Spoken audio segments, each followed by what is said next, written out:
అవునా, సరేలే నాన్న, చేసిస్తా. ఆకాశంలో పోవాలన్నా. ఆకాశంలో కాదు నాన్న, ఆ దేవుని దగ్గర పోయేదట్లా చేసిస్తా. సరేనా? తీసుకున్నా. నాకు ఒకటి ఏరోప్లేన్ చేసేనా? సరే ఉండు నాన్న, చేసిస్తా. ఎగరేద్దామా?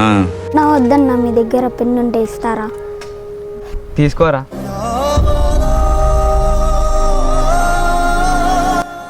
ఏం చేస్తున్నావు వాడు? చూద్దాం బదరా.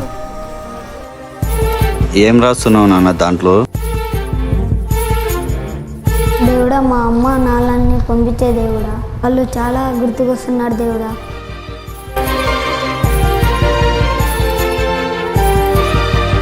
వీడియో బాగుంటే సూపర్ అని కామెంట్ చేయండి. సబ్స్క్రైబ్ చేసుకోండి.